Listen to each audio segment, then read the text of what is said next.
What is going on, everybody? My name is Ciara Lawler. Welcome to another week of Weird News Wednesdays. This is the Heroes for Hire podcast. We're back again talking all of the week's strangest news stories from around the world. We talk about the news that the real news is too afraid to talk about. As always, I am joined by my partner in crime, Mr. Sean Mean. Sean, how's it going? Good, Connor. How are you? Fuck, I panicked. I really did there. Okay. Behind the curtain here. I was saying to Connor before the show, I've been alternating between pirates and cowboys all day. See, now people are going to start thinking that is our conversations just in general. That I just start talking to you and you go, well, you know, I've been alternating between cowboy and pirate. Just in terms of like saying weird shit like yeehaw and things like that. Yeah. And so I was the whole way through your intro, I was trying to think of a mixture of like "ar" and "yeehaw," and I just panicked. Yar? See, yar, it's obvious now that I think of it. Yeah, now that you say it, and the two words, you know, just opposite. Put them the separate eyes, or put them separate sides. Put them the opposite sides of when you put them in the first sentence. Because I was working with "ar-haw" for the longest time. It's tough. Drafts are tough, you know what I mean? I will say that when we were talking about this, I texted you, I was like, oh, are you free at this time to record? And you responded with, yeehaw, partner. And partner didn't have a T, it had a D. It had a D, because that's how cowboys speak. It's true, and I didn't even respond. No, you didn't. It was the worst moment of my life. I was checking it all day, and I saw it was 2 blue ticks on WhatsApp. I know that's been seen. Yeah, I left you on scene. I said, no, I just kind of did an eye roll like, fucking hell, right? So he doesn't deserve it. So, Sean, this is Weird News Wednesdays. What do we do here? You have spent the week gathering all of the weirdest news stories from around the world, and you're about to read them all to me, a man who is the most level-headed and analytical person that you know. And we're going to just break down what makes people and why they're so weird. It's kind of like a psychological study of just the human race. Yeah, we just do tiny little profiles on all of the participants without their knowledge. Well, it's funny that you mention psychology or anything to do with your brain, because our first weird news story this week involves possibly our favourite sort of people, a group of people that we collectively call fraudsters, or otherwise psychics. Thieves. So, I'd say there's a few good ones. There has to be a few good ones. There has to be. There's a few good ones in everything. Psychics in Portland are helping Mainers find their lost weed. Yes! Now, is there a finder's fee involved? Now, we know how it is. Like, sometimes they get psychics in and they can tell you all about your life. On very extreme cases, there's been some situations where somebody goes missing and people are like, we'll get the psychic in and they'll be able to tell us where they are. I would assume that the success rate of that is quite a lot lower than looking for them, but... well, there's an overlap between psychics and killers, so maybe...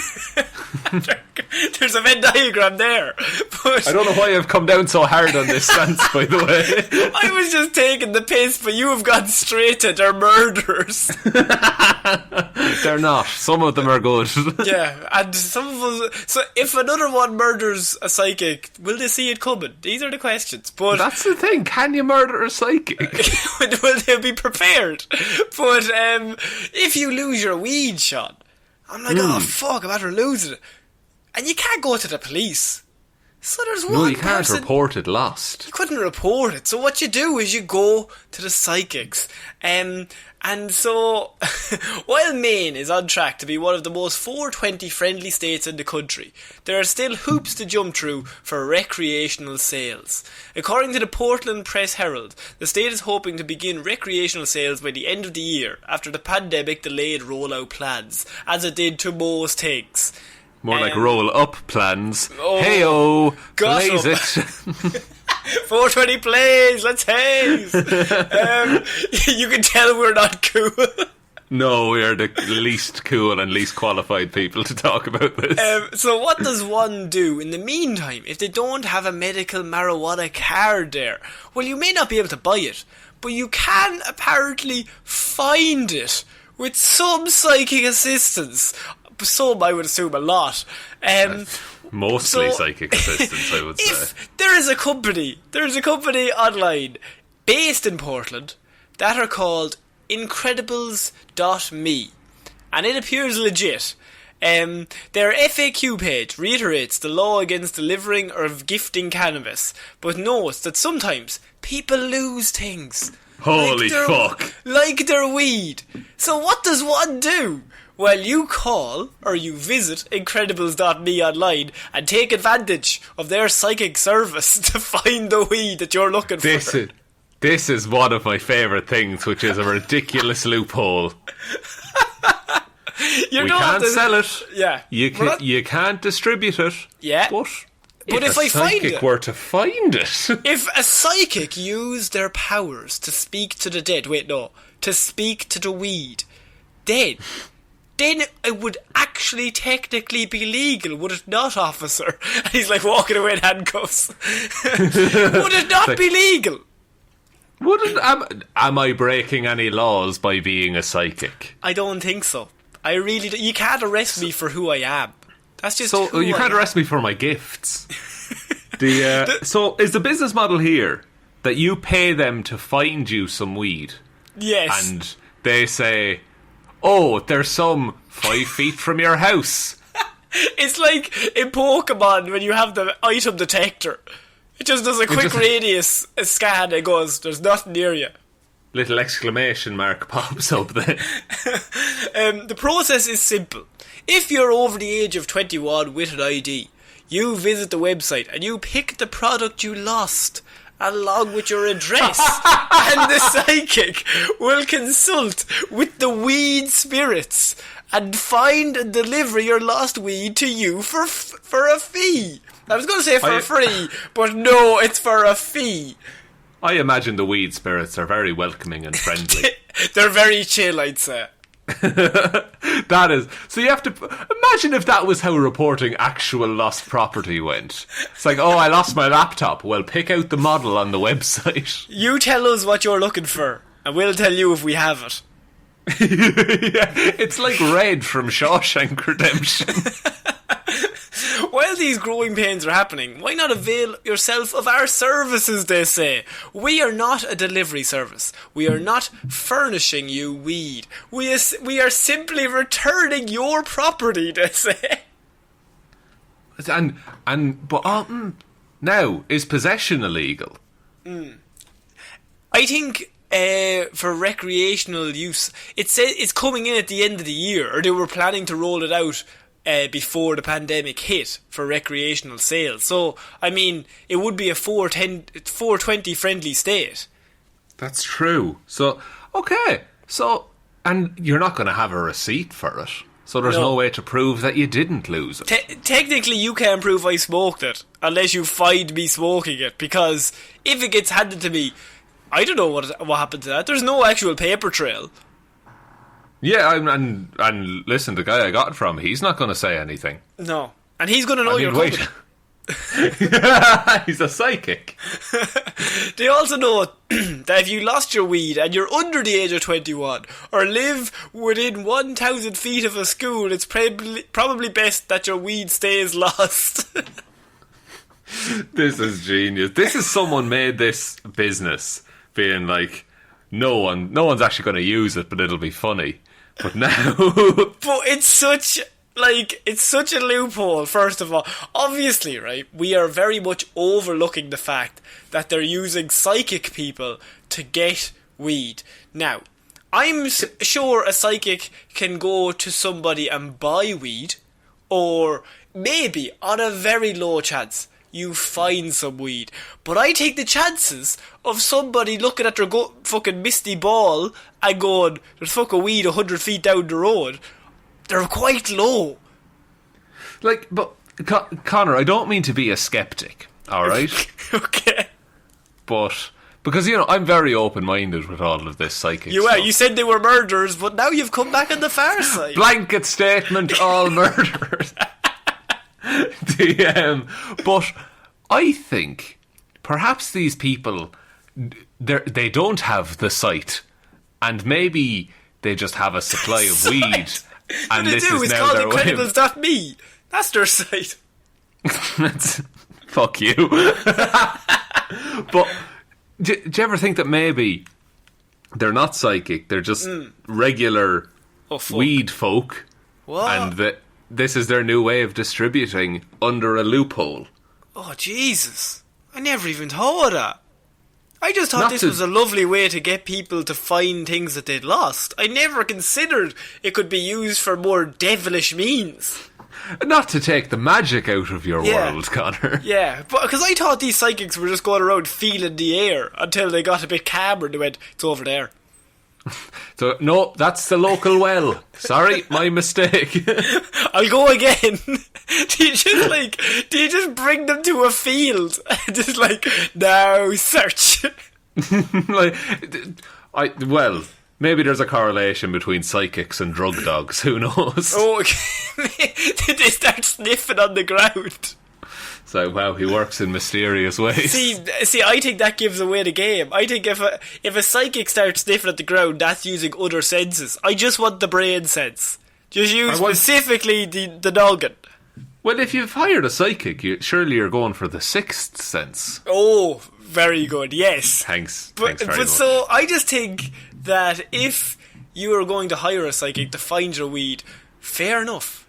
But at the same time, it might not. It's probably as usable or as logical as maybe running outside yourself and just digging up some dirt, hoping to find some weed. Well, if you happen to grow weed in your garden, that's probably not a bad shout. Do you think there's one psychic that they have, right, that's just like on call, that just grows a whole shitload of weed in their back garden? And they're like, oh, I found some weed. He just walks out to the back garden and just plucks one. Just carefully prunes them. This website exists, Sean. People need these psychics. Psychics need to be brought in on every single mission to find anything. Because they clearly know. Why are we not using these people's amazing abilities that works 100% of the time? Specifically in Maine, correct? Specifically in Maine, yes. They don't operate outside of state borders, as it goes. No. So yes, they are using psychics to find you weed in Portland, Maine, or Maine, Portland, if you need that. If you've lost the weed, that's the thing. Wink. Wink, wink, nudge, nudge. So we're moving on to our next story, and this is actually one that's based. It's a very Irish story because it actually first two words are Irish pub. Now this is in Spain, so it's called Murphy's Irish Bar, and it is in. I'm not going to even try and pronounce the name of this place. I will butcher it so bad. It is in Spain, and Okay. it's a classic Irish bar. You get them everywhere around the world. No matter where we go, there's some place that has a massive fucking shamrock and diddly dee music coming out of it. Exactly, and you look, they serve a purpose, and it's grand that they're there. They do. But one Irish pub in particular has taken a very strong stance with everything that's going on. With the whole pandemic, people can't be in tight spaces. And more importantly, if you're in a pub, you cannot be seen to get involved, getting energetic on the dance floor, singing, dancing. Because the more you start singing, the more I'm going to use the word droplets here. But the more chance of infection if you're singing at the top of your lungs. And what's the song that gets everybody singing in an Irish pub? Well, Irish pub in Spain, bands, Neil Diamond, Sweet Caroline Fuck's from sake. Venue.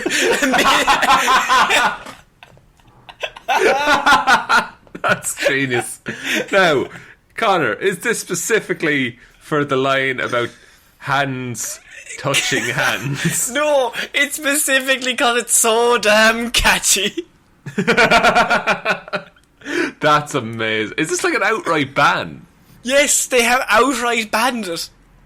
Fuck, Neil Diamond isn't going to be happy. No, he's not. Well, he's fucking sick of that song. There's no way he still likes that song.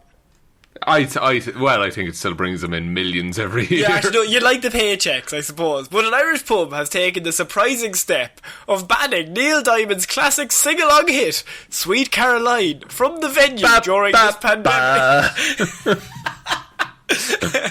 So Murphy's Irish Bar in Spain seemingly took the unusual decision as part of a wider effort to help stop the spread of a certain disease across the region. So, obviously last month, the World Health Organization announced that there was evidence that everyone's favourite disease might be being spread by tiny particles of moisture, capable of hanging in the air in enclosed spaces. Now, we've known this for a while, but what's the one thing that gets these things expelled from your body faster? That is singing.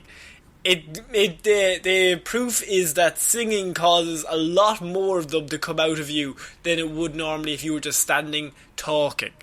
That makes sense.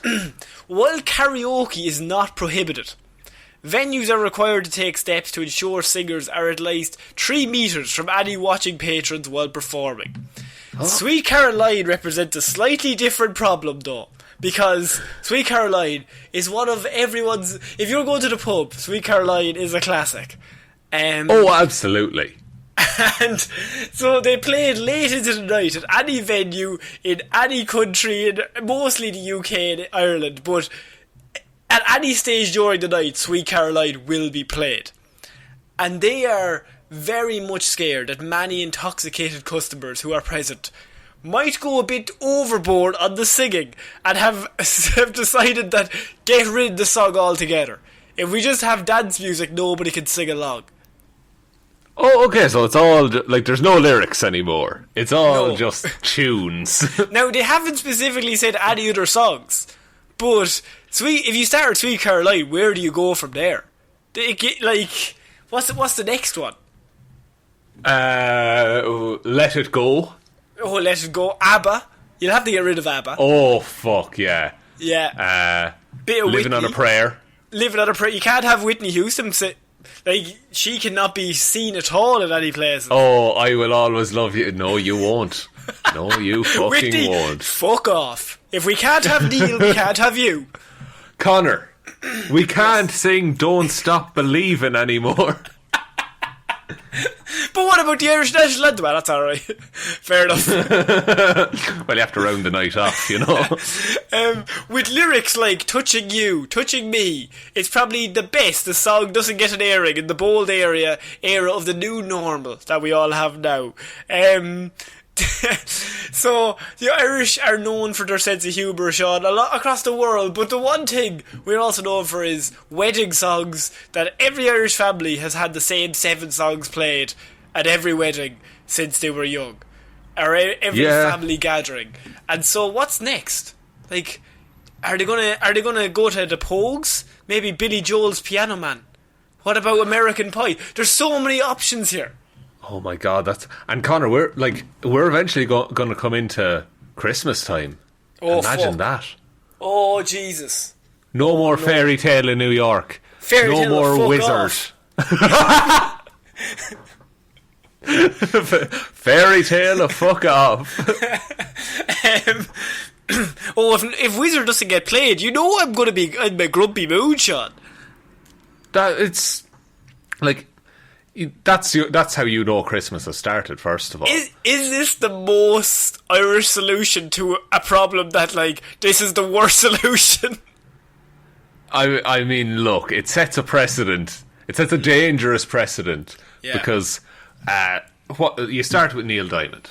You move on to Karma Chameleon, maybe. Oh, fuck. That's a very spitty song, I find. Yeah, it is.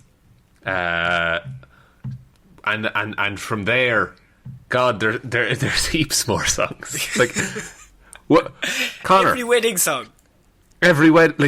Weddings are only starting to happen back in Ireland. So, 500 Miles. That's always played at a wedding. Oh, that's a classic. Connor, Wagon Wheel. Nathan Carter's disgusted. He's disgusted. He's going through his own recession right now. He's at home. He's just like, I can't feed my family for another day. I just need people to buy wagon wheel again. Ireland, I beg you. Please. I'm from Liverpool, but please. He's there eating wagon wheels like the actual sweet.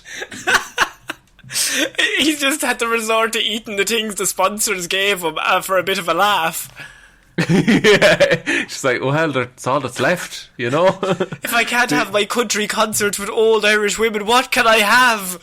Nothing. That's what, Nathan. He's looking in a mirror while he's doing this. Now, an interesting case in this whole banning songs epidemic is MC Hammer, because yeah. While the song itself is very catchy and very sing-alongable, the main message of the song is "Can't touch this." That's true. Which in our new normal, very, very respectable message, I think. And also, it might bring back the cargo pants. Oh, there's so many pockets. Imagine how many rocks I could fit in there. Oh, Dwayne "The Rock" Johnson's in here. Oh no. Connor hates you. I just think that this is, if you want to quote songs that people sing along to, you have to start with Sweet Caroline. And you gotta work your way down, because otherwise you can't just do it for Sweet Caroline and keep ABBA. Like, there's no point. That's true. And we've not had a Eurovision this year, so people are mad for a bit of ABBA. They're mad for it. Have you seen the Eurovision movie? No, I keep meaning to set aside 2 hours to watch it because it looks fucking amazing. It's just so... It's Will Ferrell and Rachel McAdams, and they represent Iceland, I think. And it's just ridiculous. But it's also a lot of fun. It's just ridiculous fun. That's what I want out of that movie. I want like a Blades of Glory level movie. That's what it is. It's Blades of Glory, but for the Eurovision. Oh, I can't wait. I'm going to watch it as soon as I can. Okay. We're going to move on to our next piece of news, and that is... Drugs plane bound for Australia was so packed with cocaine it was too heavy to take off, police say. Oh, God. The psychics didn't feel that one coming. There's one psychic who just his head exploded. Fucking hell. It's like that Obi-Wan scene from Star Wars. He's like, no, there's too much. I've been sensing too much lost cocaine. If it's like 1 million grams cried out and then we're silenced.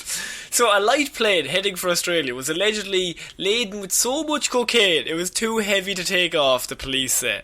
The plane allegedly packed with $80 million worth of cocaine was trying to fly from Papua New Guinea to Queensland when it crashed on takeoff last week.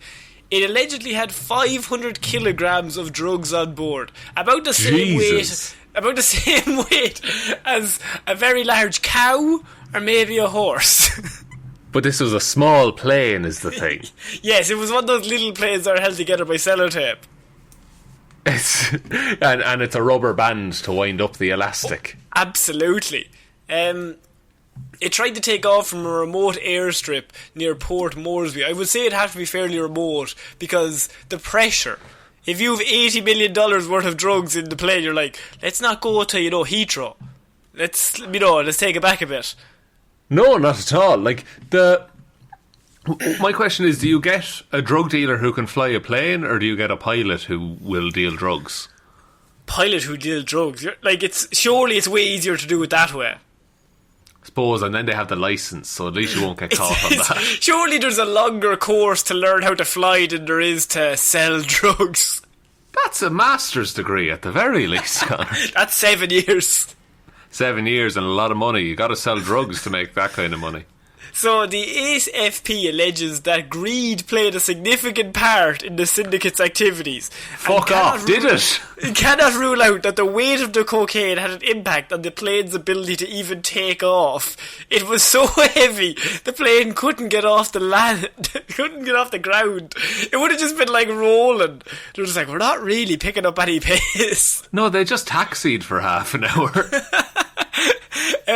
They did arrest 5 members of the Melbourne-based crime syndicate, and they are facing life in jail. But the main thing that has basically forsaken them is the fact that it must have got to about $50 million worth of cocaine, and they thought, no, we can fit another few bags. No, definitely, that's not enough. Like, bring a few more wheelbarrows, boys. We still have plenty to go. We're only on 400 kgs. Let's get 500 kgs going in here. Who cares? Fucking bring on a small cow. So they must have. There's that moment where they're trying to take off. They're like, do we get rid of Tommy or do we get rid of the drugs? Tommy. Definitely Tommy. It's definitely Tommy. Yeah. We don't have $80 million worth of Tommy on board. No. Tommy, how much would you say your life is worth? I don't know, $1 million? That's 79 million less, if we're going to do the maths. That's, Tommy. And then they don't even answer, they just kick. They just kick. Tommy's also 17 stone. Poor old Tommy. No, imagine the three of them are all like competitive eaters, and they're all like 40 stone, and they're just like, fuck, one of us has to leave. Can't be drugs. If they did a load of cocaine, would that lighten the load at all? It would, but I feel like they'd also lose all of their arms and legs to whoever. There has to be somebody above them that is getting them to do this, and if he found out. If he found out maybe, we snorted half of the goods, but it was the only way we could get here, he might be a bit pissed. You're right, they don't like. Yeah, with that when that amount of money is involved, they're not normally nice boys. No, they're not super patient. Yeah. So, Sean, what level of greed do you have to be at to get so much drugs into a plane that it can't even take off? It's probably $79.99 million worth of greed, I would say. Yeah. If you get to $1 million, that's a fucking lot of cocaine, to be fair. It is, and it's quite a poetic story, really, because they were their own downfall. It was hubris that crashed that plane. It didn't crash, but that's a good tagline. Good use of the word hubris as well. I'm all about that. How many points is that in Scrabble, Connor? We were talking about Scrabble before we started recording.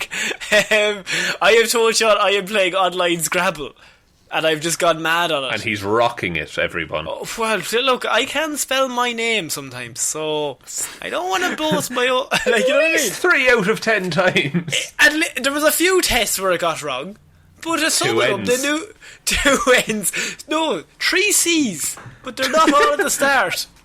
Oh! So we're moving on to our next piece of news, and that is mother 51 faces jail after audacious attempt to single-handedly dig a 35-foot long tunnel to free her son from prison. Oh, that's love, isn't it? Well, he's a murderer. Oh, you didn't mention he was psychic, Connor. So a mother who tried to single-handedly dig her way into jail in Ukraine to free her murderer son is now facing being locked up herself. She used a 51-year-old mother, as I said. The woman rented a house in the town closest to the prison, then dug a 10-foot deep hole in a nearby field, which ran for 35 feet underground towards the jail. She dug only at night, so as to not attract attention, arriving at the dig site on a silent electric scooter. This is amazing! This is a reverse Shawshank. She's reverse Shawshanking him out, yeah. That's so good. And she brought a scooter for a quick getaway, but a silent approach. Silent approach, yes. A jail guard said she had a kind of trolley, a piece of plywood with small wheels so she could remove the soil. So no one would know they were digging. I think, right, for sheer, audacity and sheer bravery, I think she should get away with it. Don't let the son out. No, he's murdering people. Leave him in. But for audacity, you're letting this woman out. I think so. I think she's done really well for herself, given the circumstances. She is 51 years old, and she's just like, you know what I'm going to start doing? Digging. Just digging. See what happens. Connor, it's a 10-foot deep hole that she dug for many, many metres. Yes. Like she's swole as fuck now. They arrested her, she's massive. Just like, it's all arms though. Oh yeah, no legs. The legs are like, they're so small, but they're barely keeping up the upper body. But look, she's happy. And her son is nearly out of prison. The soil was dumped near a disused garage, close to where the dig site was located. The woman had shifted some 3 tons of earth by the time she was caught and arrested. Holy shit. 3 weeks after starting her project. It took her 3 weeks to dig a 35-foot hole. Holy shit. She's doing a ton a week. That's a ton a week, yes. What the fuck? And she's only doing it at night so nobody can see her. Yeah, so say now, and she probably slept. Well, she probably slept during the day. So say 8 hours at night, right? Times how many days in 3 weeks? 21. 21. So that's 168 hours. Yeah. Right, and then and a ton is 3,000 kilos. So we divide that by 168, we'll get her tonnage per hour. Right. What's the numbers? 168 by what? 3? 3,000 divided by 168. Fucking hell. I don't know. Hang on, I'm doing it. I'm doing an internet. So, 0.25 tons an hour. is it actually? No, I've no idea. Per hour, she was moving 178 kilos, I believe. 178 kilos an hour of earth. I think. Hang on. No, wait. 17.8 kilos an hour. 17.8, yeah, 178 is inhumane. The Rock would not move that. But No. But even 17, that's a lot of kilos of dirt. Yeah, we'll round it up to 18. Like, that's fucking ridiculous. Also, she doesn't get tired. She has to keep that going for 8 hours straight. Oh, that's like she arrives and just does that constantly. Doesn't even warm up. Just walks up, shovel in hand, just fucking dirt over. I had to shovel dirt there a few weeks ago for a little bit to move into a wheelbarrow. I was a bit tired now after about half an hour of doing it. Yeah, you'd be a bit tired. And you're in your prime. I'm absolutely not, but this woman, 51, she's digging more than anybody could even fathom. Like, And Connor, she's getting rid of the dirt at the end of it as well. oh yeah, she's getting rid of it so that nobody can see it. She's still thinking, even after 7.5 hours of digging dirt for maybe the 17th day in a row. I feel she deserves to get away with it. The judge is like, look, mate, that's fucking mental. That's fucking hardcore. Yeah. They asked a local resident, and he just was like, to dig 3 metres deep would be hard enough. She's no excavator or anything of the kind. She just had herself. There's someone who appreciates the engineering that went into this. 10 like, feet deep. 10 feet deep, 35 feet long. That's ridiculous. That's so deep. I think trenches were shallower. And the guy, her son is in jail, like, man never comes and visits. Fuck's sake. And the dad's just there, like, real cagey about where his mother is. She's, look, she's digging for answers. That's what she's digging for. It keeps, like, hitting the side of his nose, like, hey. And the son is like, there's no way he could fathom that's the answer. He's like, what the fuck are you talking about? It's... and he's just like, I just want to say, like, I'll be okay. I'm in here for a traffic violation. No, I'm a murderer. Is he definitely a murderer? Oh, murder, yeah, definitely murder, yes. Ah, right. So that could be a few years. Okay. Changes the mood. Sure, then she has fucking plenty of time. Why is she rushing? Yeah, you don't have to do this in 3 weeks. Take fucking 2 months. Take a year if you want. He'll be in there for 24 more. He's going to be in a long time, yeah. Okay, we're going to move on to our next piece of news, and that is flat set on fire after man allegedly left tea lights out on during wedding proposal. Oh. That's Yeah. not how you want to start things off, is it? It happened in Sheffield on Monday when the man left his flat to go meet his girlfriend. However, by the time he came back, the flat was ablaze. Saudi God. Ulster Fire and Rescue Service said, last night we were called to a marriage proposal that didn't quite go to plan. So here's the deal. He basically set up a load of tea lights, hundreds of them, all around the flat, in this big romantic gesture. Like that in he's going Friends. like in Friends. That he's going to propose to his girlfriend. It's going to be gorgeous.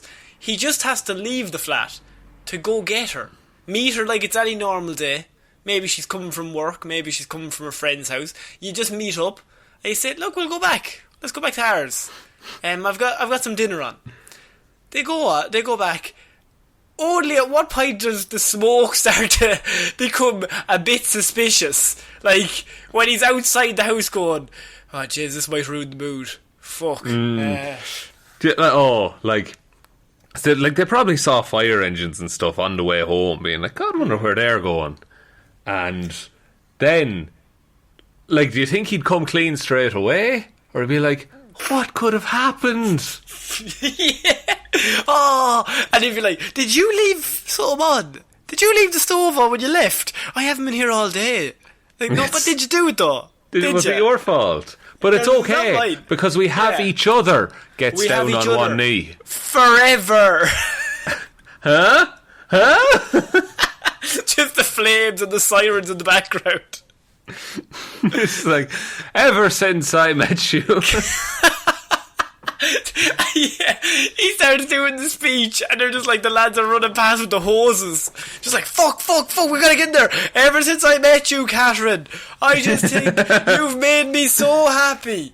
Sorry, madam, I stand near the war. Sorry. Standing near the fire. No, I know this fire is here, but it's nothing like the fire in my heart. That is going for you. But also, all of our belongings are now burned, so I don't even have the ring. It's in there. Sorry. Maybe we should stay in a hotel.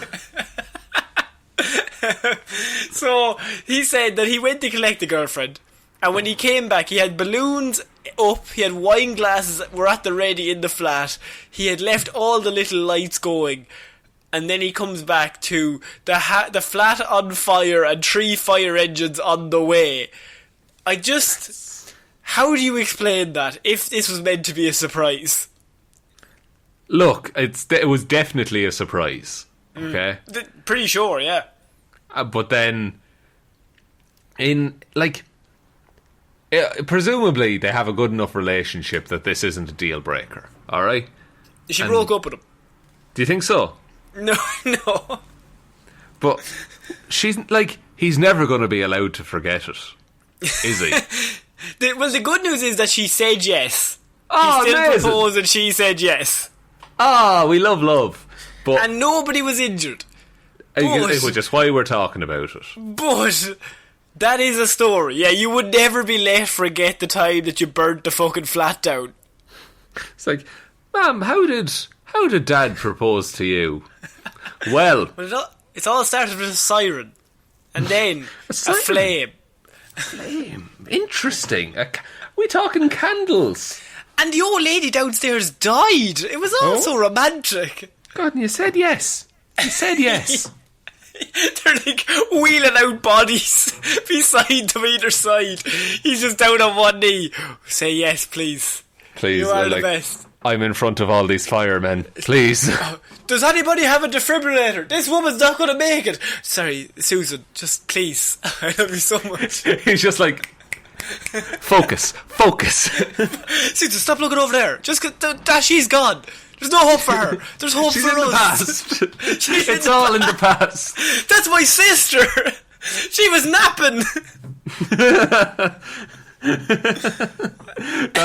That is a lovely story out of a heartbreaking situation. True. So he says candles are great, but they can be so dangerous. So is capitals, and there's 3 O's in his sentence. So please be careful. Dangerous. Extinguish them properly when you're done, he said. I mean, but the romantic idea, the romantic in me is like, that was a good plan. It would have gone perfectly if it wasn't for those meddling flames. And you can't very well say, like, after you go out to collect her, just go in and be like, you wait out here, I have to do something for 20 minutes.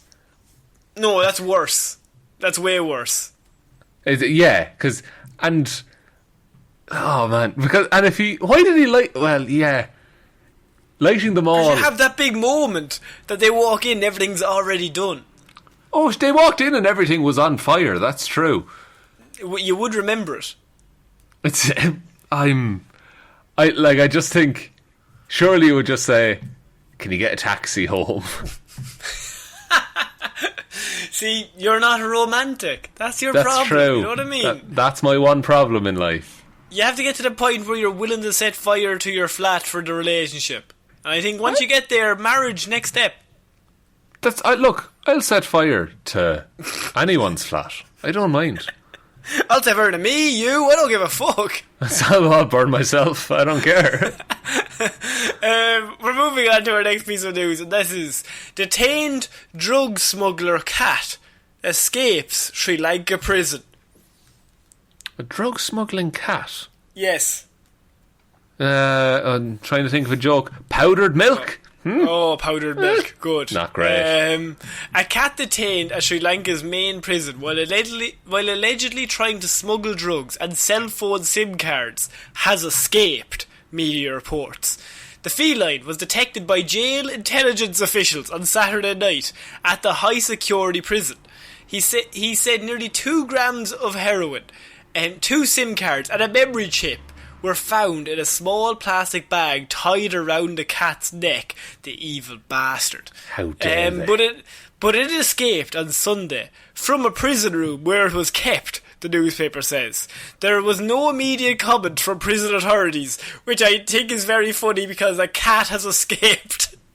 Well, that's a cat though, isn't it? A cat will just do it at once. Yeah, but they're just like, we can't even fucking talk about it. This is just embarrassing. Fuck's sake. Just look, we'll blame it on the new guy. He left the door open. The prison had reported an increase in incidents of people throwing small packets of drugs, cell phones and phone chargers over the walls in recent weeks. And so they decided, we don't know where this cat came from, but the cat was walking around the jail with 2 grams of heroin, 2 SIM cards and a memory chip until it was detained the first time. They held it in a room and they said, Who sent you?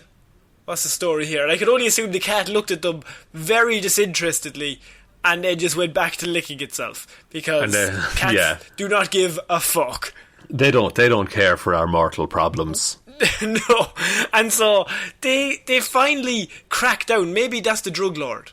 Maybe that's finally they've got the drug lord down. And then the cat escapes. To which the cat is now back on the streets selling drug to your kids and mine. And it's just a heinous act. Look, we've all seen Cats, the movie. I don't know where you're going here, but yes. Well, it drove me to drugs. It did, actually. I think a lot of people in the making of that movie were on a lot of drugs as well. That's true, so why not, link your marketing with your distribution, and just fucking horse that cat into a prison. So, do you think the cat was maybe set up? Do you think it was somebody else's plan that the cat got involved in, or was the cat the instigator of the drug crime? I mean, a cat it's wiser than it lets on, I think. Yeah. But I also think it can't tie a bag of drugs around its own neck. No opposable thumbs. No opposable thumbs, it's one downfall. Yeah. So I think I think it was someone's beloved cat. Some drug dealer's beloved cat. And he just said, here, do one job for me and then you're out with this game for good. You're out with this game? And the cat's just like looking at him like, mate, I do not give a shit. What game are you talking about? Where is food? What are they going to do, arrest me? Yeah, I'm a cat, don't be ridiculous. So yeah, a cat has been arrested and then it was arrested and then escaped from a Sri Lanka prison. So, very Shawshank in this. Back to back. That's true, and let's not take away from the cat saying he was released. He escaped. He broke out. broke out somehow. But cats are, like, they do land on their feet, that is an old saying, but at the same time, they are crafty fuckers, like. They'll get away. Yeah, they can climb and they can squeeze through bars. Do you think they held it in, like, a proper cell? With, like, the bars? That the cat just, like, look and they just walks through them? Maybe it was like a regular human-sized cell. And they were just like, we got him, boys. He's not eating anything. We're after dropping the steak and he hasn't even touched it. And the potatoes and the veg. He's gonna outweight us. He's on a hunger strike. That's so good. So we're going to move on to our next piece of news. And this is Florida man. The men of Florida, they continuously amaze us in just their ability to always be in the wrong. Well, Florida man buys Porsche worth $1 million with check printed at home. Printed? Like on a printer? Printed at home, yes. Okay. So, yes. For how long did he get away with it, is my question. So a man in Florida has been arrested, so not very long, for purchasing a luxury car with a check he printed on his home computer. Casey William Kelly. 3 first names. 3. It just seems to always happen. Was arrested last week for the grand theft of a Porsche. It's Porsche! And the attempt to purchase luxury Rolex watches with the fake checks as well. So according to the county sheriff's office, the Wichita man walked into a car dealership in Okaloosa County and left in a Porsche. During the investigation, it was determined Kelly had purchased a Porsche 911 Turbo from the dealership by using a fraudulent check written for $139,203. So, sorry, $100,000, not $1 million car.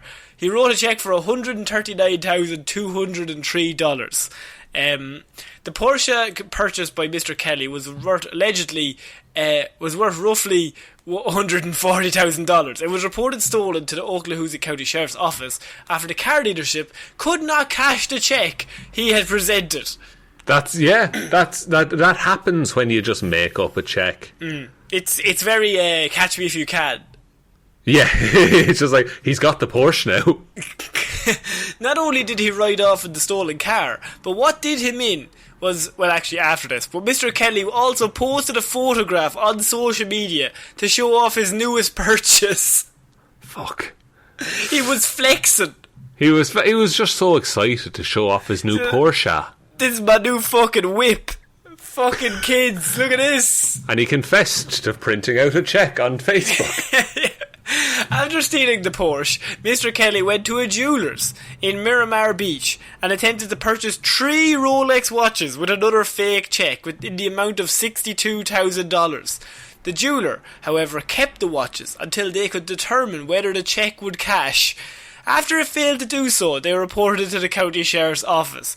So this means that the guy who sold him the Porsche didn't cash the check before he left. Which just means he gave him a check and he was just like, alright, that's grand, off you go on your car there now. We're paid for with just a check. No worries. That's, yeah, look. Do people pay with checks that much anymore? I think we are a generation that don't. Maybe the ones above us. True, because it's a wild concept when you think about it. That you hand someone a piece of paper and say, this'll get you money. Yeah, this is worth this much money. Yeah, and here's just my signature to say that that's cool. And I've printed it off my home computer. Oh, I should have left that bit out. Fuck. Oh no, I said that. It's quite a bit out loud. And I'm away in my Porsche. What a chance. That's like that. People, I don't know if everyone has the phrase like chancer in whatever country they're from, but it's a very Irish thing. It's just like, he's a bit of a chancer. But that's taking the piss. That's like, do you think when he was driving away, he was like, the perfect crime? No one got hurt. But at the same time, he gets away with the Porsche. If you committed that first crime, I think I would be so on edge that I would just be like, I got away with it once. Let's get the fuck out of here. I have a getaway car because I'm driving it. Unless you have to like chase the high for the rest of the day, like. maybe it's a case of he's like, well, sure, now I have unlimited money. I can just buy some Rolexes because I need 3 of them at once. That's I have 3 different time zones on the go from all my stock exchanging. He's just constantly checking times in Japan. Just like, oh, Jesus, no, that doesn't have any meaning in my life, but fair, folks. Fair play to you, but you know what? You done good. You done good at the time working across the world. That's... I mean, that is pure Florida man. Just like doesn't know when to quit. Yeah. Florida man, he gets away with one crime and then immediately incriminates himself by going the extra step. Yeah, and the Facebooking of it is also not great, but hey, he did it now. Yes, so we are finishing off Weird News Wednesday this week with another Florida man shot. Now this Florida man, he decided that checks were not his thing. This is actually a story of mystery in that we don't know what caused this Florida man to go off the edge. It could have been anything. But I have Florida man clings to hood of big rig truck and hangs on as the driver keeps driving it down the freeway. What the fuck? Yes. Okay. This is like Wolverine shit. This is true. So the insanity went down Saturday in the Sunshine State, somewhere along I-95, where a big rig was cruising down the highway at a pretty fast clip, with a human being stuck on its hood outside, clinging on for life. So what happened was that this driver, Edward Hughes, he has told TMZ that this dude hopped onto the interstate, bloodied and frantic, as is normally the state of all Florida men when they're about to commit a crime. True. So this dude is he's on the interstate, and a guy comes up, bloodied and frantic, waving for the truck to stop. So Hughes stops the truck because he's just like, what the fuck is going on? Is this person in trouble? Do they need my help? Time to be a good citizen. One time to be a good Samaritan. Once he did that, Hughes claims that the guy latched onto the hood of his big rig truck and started using a metal object to hit his windshield. Oh, that's not a good. No, that's not good. So, do you get back in the truck and just drive? He didn't get out of the truck. So he stopped the truck, and the guy literally walked up, grabbed onto the front of the big rig, and started trying to break through the windshield using, I can only assume, a pipe. They say a metal object. Hughes says he panicked, which I think is a natural step, and he hit the gas as hard as he could, trying to shake the man off. Oh my god. Florida man. So, Sean, if you're in the driver's position, the level of fear you're at when you see the bloody man is just like, it's confused, I can only assume. It's confused and concern, I would say. Yeah. But then, once the pipe comes out... The pipe, and he latches onto the front of your truck. You never want a human to latch. No. No, like he was trying to successfully break through the glass of the truck, and he was actually causing a lot of damage. Hughes says he got some shots of the damage, and it looks like the fellow was hacking away during the mayhem and broke through the windshield a bit, even when he was trying to hold on to a truck driving down the freeway. It's like a Terminator situation where it's just this monster that you can't stop. He just keeps following him. And did he just fall off after a while? We're told that Hughes eventually got a hold of the cops, and when they finally pulled him over, and they took the man in question into custody, which means that the man stayed latched onto his truck for the whole length of this. He had time to ring the cops. He had time for the cops to turn up, take the truck, put them into the side of the freeway, or maybe he'd pulled off the freeway at this stage, and the man just stayed holding on to his truck. That is a firm fucking grip, my friend. Because you don't really get second chances at that. Once the car starts going, you're stuck with the grip you had. Yeah, like you're locked into that situation once you're moving down the freeway at speed. But also, this is one-handed because he's swinging a pipe. Yeah. He's holding on one-handed. He's probably tucked his legs in and he's trying to break through the windshield. That is terrifying. I would never drive again. So Florida man decided that he just didn't like this truck driver and had decided to jump onto the front of the big rig, swinging a pipe, trying to break through the windshield. I mean, once you hit that gas and he still keeps hitting you, Sean, like, would you just jump out of the truck and say, this is not worth it? This is your truck now, sir. Treat her well. The driver didn't seem super aggro either, they say. Tried to shake the guy off by jerking the steering wheel back and forth and weaving in and out of traffic lanes along the I-95. The two people who captured this pulled up alongside them and you could hear the guy clinging to the truck screaming for help, even though he attached himself to the truck. That's true. Now, do you think he slowed down on occasion to, like, give your man time to get off? But if you gave him time, would he not just keep hitting harder on the windshield?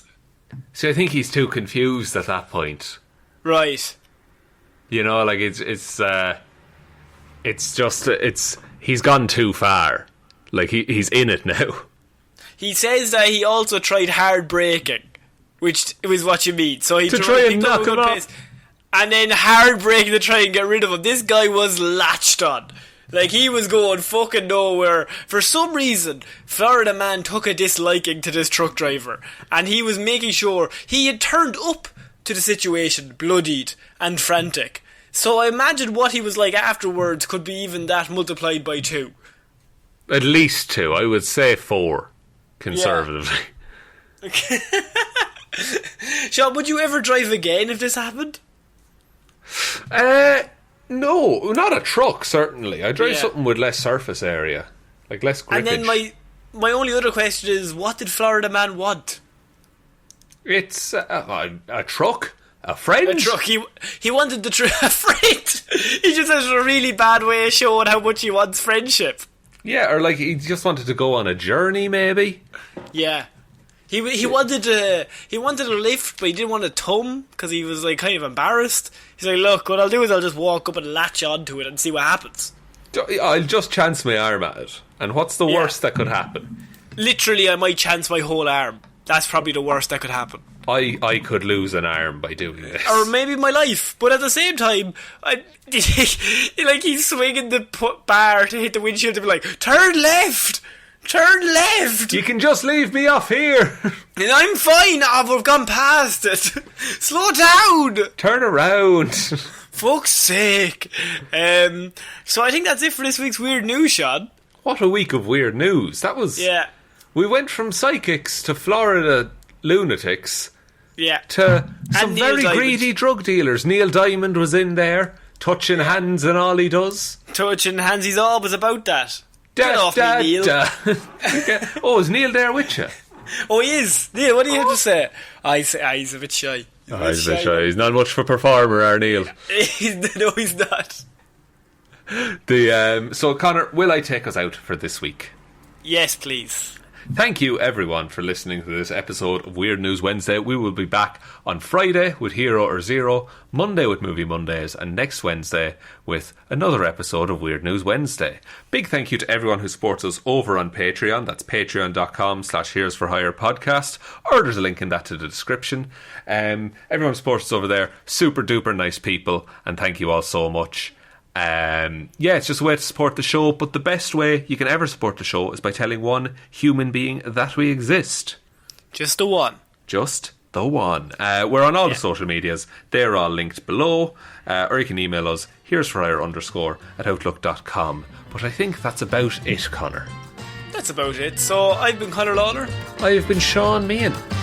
See you next week, guys. Bye.